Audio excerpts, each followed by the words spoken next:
গরুর গোশ রান্না করব। হাঁড়ি বসেছি, তেল দিয়ে দিচ্ছি, গরম হয়ে গেছে তেল। দিয়ে দেব পেঁয়াজ,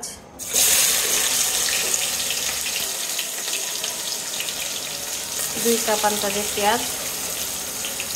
তারপর দিয়ে দেব আস্ত তেজপাতা, এলাচি, দারচিনি।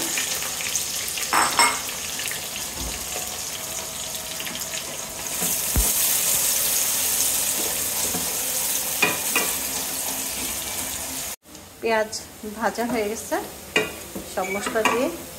এখন এটার মধ্যে দিয়ে দিব আদা রসুন জিরা পেস্ট।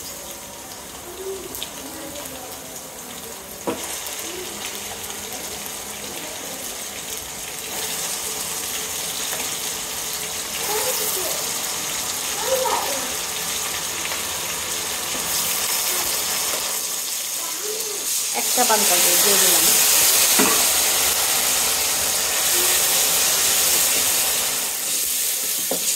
একটা পান্তা দিয়ে দিলাম আদা রসুন জিরার পেস্ট। তারপর দিয়ে দিব হলুদের গুঁড়া,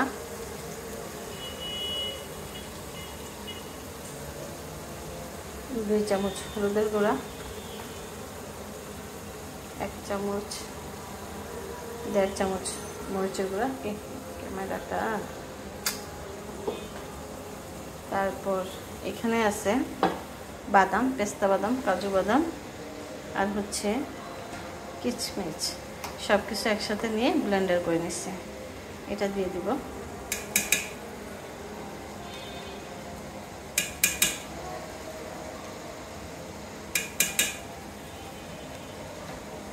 এটার মধ্যে গোলমরিচ, জয়ফল, জয়ত্রী, পোস্তার দানাও আছে, সব একসাথে মিলে ব্লেন্ডার করে নিচ্ছি।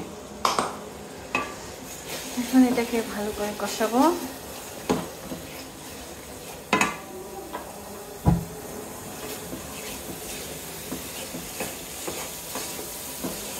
ভালো করে কষাই নিয়ে তারপর একটু পানি দিয়ে দিব।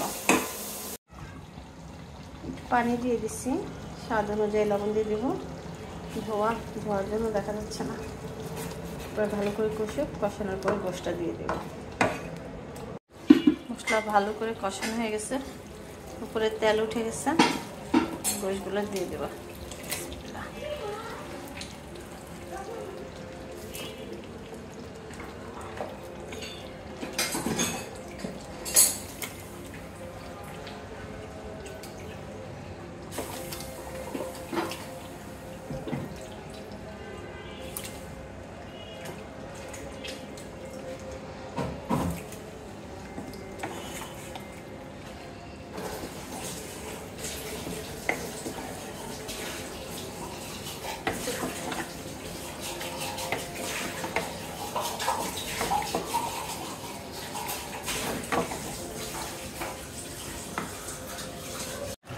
ভালো করে কষানো হয়ে গেছে।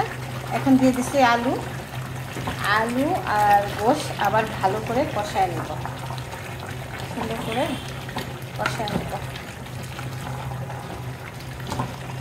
এখানে হাড় আছে, সলিড গোশ না, হাড় আছে, কলিজা আছে, কুরবানির গোশ, তেল আছে, সব কিছু মিলাই রান্না করতেছি। মানে প্যাকেটে যেভাবে করা ছিল। আমার বাচ্চারা এরকম গোশই পছন্দ করে, শুধু সলিড গোশ খেতে ভালোবাসে না, তাই এইভাবে রান্না করলাম। এটা এখন ভালো করে কষুক, ঢেকে দিব।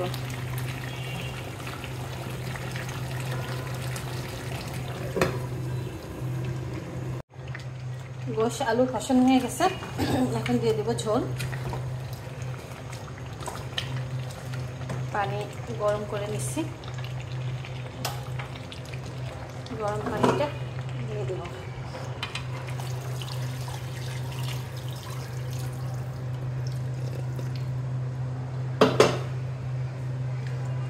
তাহলে এটা ভালো করে সেদ্ধ হোক, সেদ্ধ হলে নামিয়ে ফেলবো।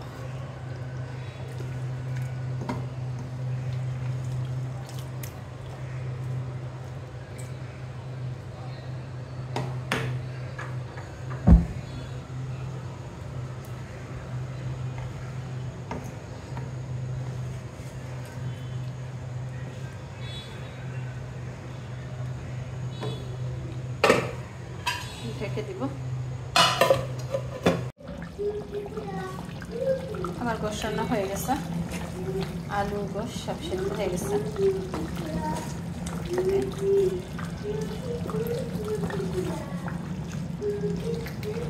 হাড়, গোশ, তেল, কলিজা সব কিছু একসাথে দিয়ে রান্না করছি। ঝোলের কমই থাকবে।